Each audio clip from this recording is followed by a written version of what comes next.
This album sounds like it was recorded at 3 a.m. inside your own head, and somehow that's exactly why it still works.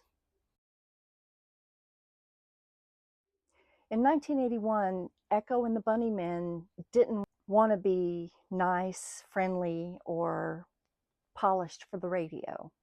They wanted atmosphere, danger, and mystery. Heaven Up Here is the moment they stopped being a promising post-punk band and became something heavier and darker and harder to pin down. By the end of this video, you'll see why this record scared some people off and why it quietly influenced decades of music that came after. Echo and the Bunnymen came out of Liverpool, which tells you a lot.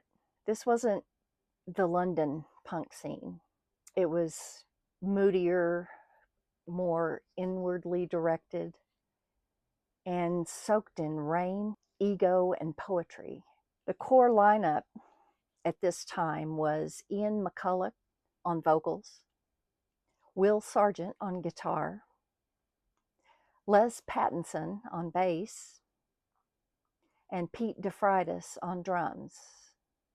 Four very different personalities, but all pointing in the same direction. Their debut LP, Crocodiles, got attention. It was sharp, catchy, and had one foot in punk. Heaven Up Here is what happens when a band decides not to repeat themselves. Instead of tightening things up, they leaned into space, tension, and vibe. Less pop and more fog. Ian McCulloch was already turning into the Ian McCulloch you know now. The voice, the confidence, the ego. He sang like someone who knew he was important, but wasn't quite sure why. Will Sargent's guitar is all over the record, but rarely in obvious ways. It shimmers, echoes, scratches, and circles rather than shreds. Les Pattinson and Pete DeFreitas lock in tight, giving the songs a pulse that sounds steady, but slightly off balance, like it could slip any second. The album opens with Show of Strength, which is basically a mission statement. It's tense, repetitive, and almost hypnotic. Not a hit, not friendly, just moody. From there, the record doesn't let up. With a Hip adds groove, but still no cheer. Over the Wall feels claustrophobic, like the walls are actually closing in while the song's playing. This was a band listening to a lot of The Doors, the Velvet Underground, and early psychedelia, but filtering it all through post-punk anxiety. You can hear Jim Morrison in Ian McCulloch's delivery, but there's less sex appeal and more paranoia. It's like if Jim Morrison was pacing the room rather than just posing. The problem was simple. Heaven Up Here wasn't easy. It didn't want to be poppy. In 1981, that was a risky move. Post-punk bands were starting to clean things up, get danceable, get signed, and get played. Echo and the Bunnymen went the other way.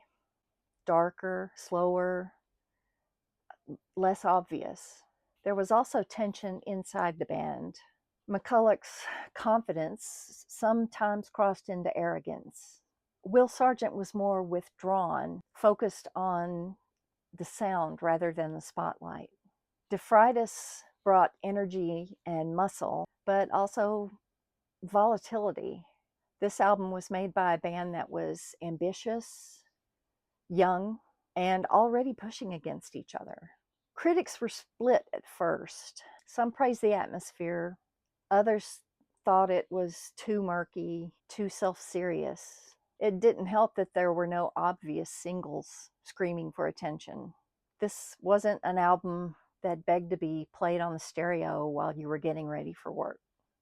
But if you sit with it, the album opens up. A promise stretches out to 7 minutes, drifting and building towards a storm that never really quite breaks. Heaven Up Here, the title track, is pure mood, almost ritualistic. It feels less like a song and more like a place you've wandered into by mistake. Then there's No Dark Things, which sounds exactly like its title.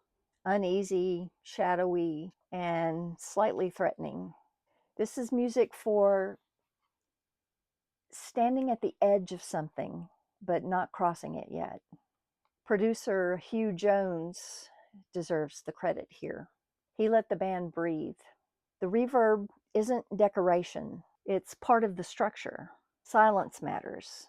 Space matters. The album feels tall and narrow, like a cathedral built out of feedback and doubt. Over time, Heaven Up Here becomes a blueprint. You hear it in later goth and alternative bands. The Cure's darker turns. Early U2 before the stadiums. Interpol decades later, borrowing the tension and restraint. Even bands that never sounded like Echo and the Bunnymen picked up the lesson. Mood can be the hook. The key moment isn't a hit single. It's the realization that this album changed the band's future. After Heaven Up Here, Echo and the Bunnymen could never go back to being a post-punk act. They had proven that they could build a world, not just write songs.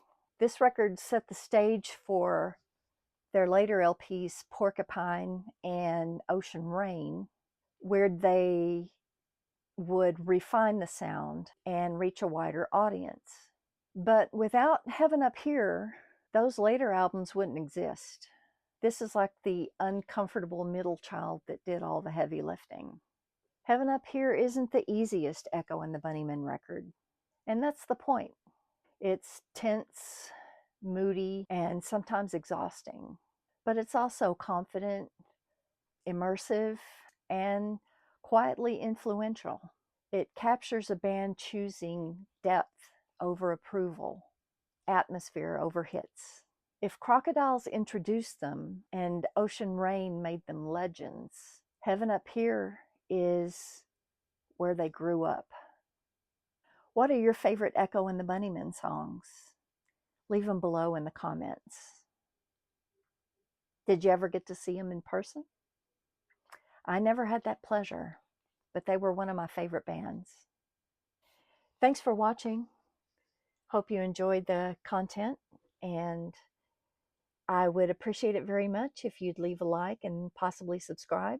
It helps my channel grow, and I appreciate it very much. Thanks again for watching, and I will see you in the next one.